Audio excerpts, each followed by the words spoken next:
Well, hey, everybody, this is Robert, and welcome to today's podcast.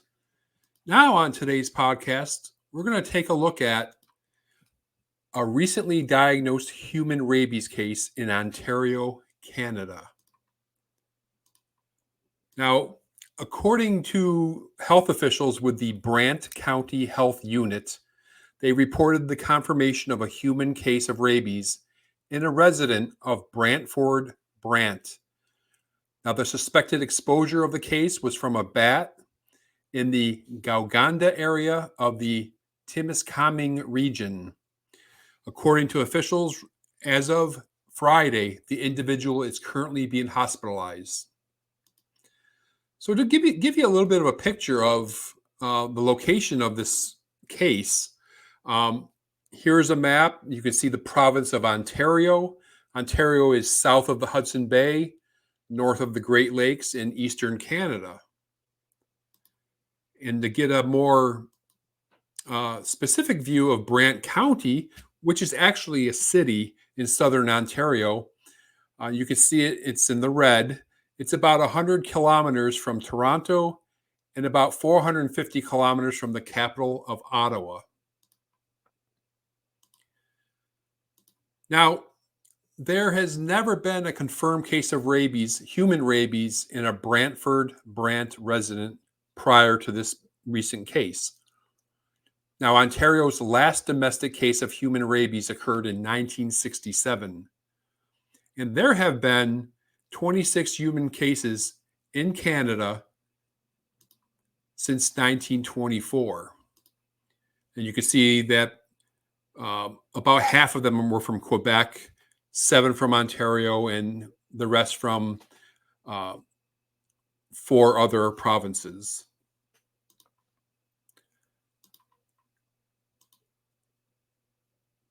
Now, in Canada, the last human case of rabies was transmitted from a non-flying animal, from a non-bat. The last case was back in 1967, so it's been a very long time. Since then, all human cases of rabies in Canada have been due to the exposure to bats or exposures while in another country. And here you can see the list of the most recent human exposures since 2000. And the last exposure prior to this one was in British Columbia in 2019. Now, concerning animal rabies in Canada, officials report since 2000, the number of reported rabies positive animals has declined, largely due to very good control programs. Now, in recent years, rabies infections have primarily been reported in bats all across the country. In Saskatchewan, Manitoba, and Ontario, we've seen them in skunks. In Ontario, Quebec, and New Brunswick, we've seen them in raccoons. And we've seen foxes as the source of rabies in Nunavut and the Northwest Territories, as well as northern parts of Quebec, Manitoba, and Labrador.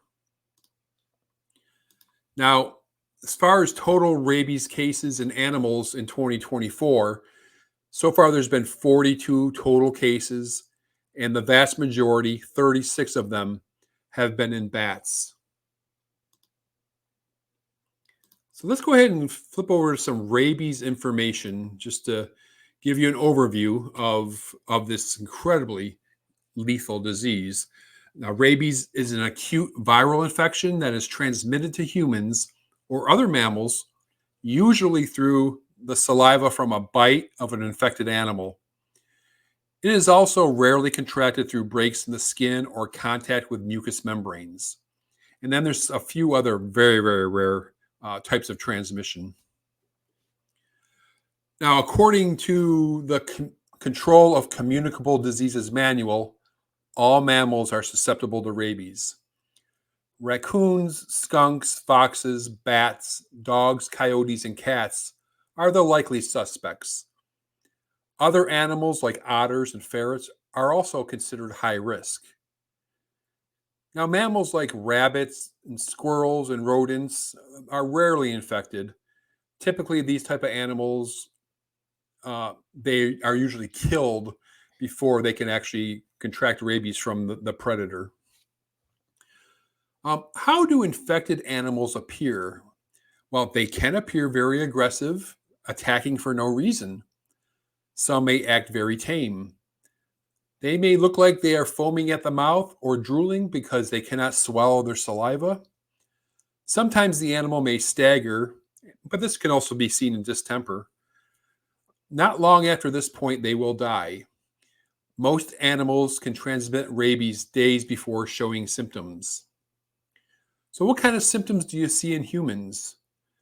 Initially, like in many diseases, the symptoms are nonspecific, right? Fever, headache, and malaise. And this may last for several days. Now, at the site of the bite, there may be some pain and discomfort. Symptoms then progress to more severe confusion, delirium, abnormal behavior, and hallucinations.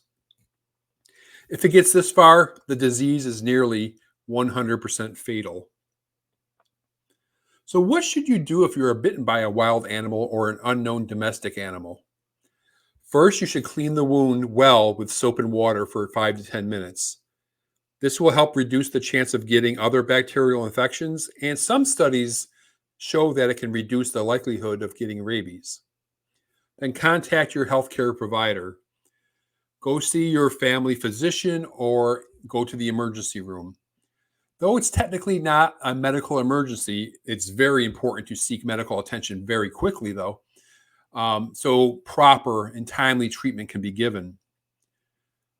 If you have to shoot or otherwise kill the animal, take care not to damage the head. The brain will be required for rabies testing. Now, your doctor will evaluate the type of exposure, whether a bite or a scratch, and the type of animal that you had contact with. If post-exposure treatment is required, it is likely to be a combination of rabies immune globulin, or IRG, and rabies vaccine. The RIG is given in one dose. RIG is basically preformed antibody that will provide immediate protection until you respond to the vaccine. Now, the vaccine will help you produce antibody to the virus, but this takes some time. Now, according to the CDC in the United States, the RIG should, if possible, be given around the wound itself, and any remaining RIG should be given intramuscularly away from the bite.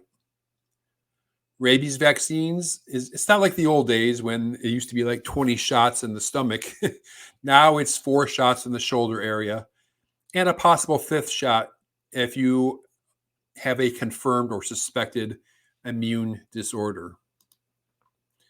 Now, to learn more about rabies, please explore this channel, the Outbreak News TV YouTube channel, and we have a number of informative videos about rabies, and I will link to them below in this video.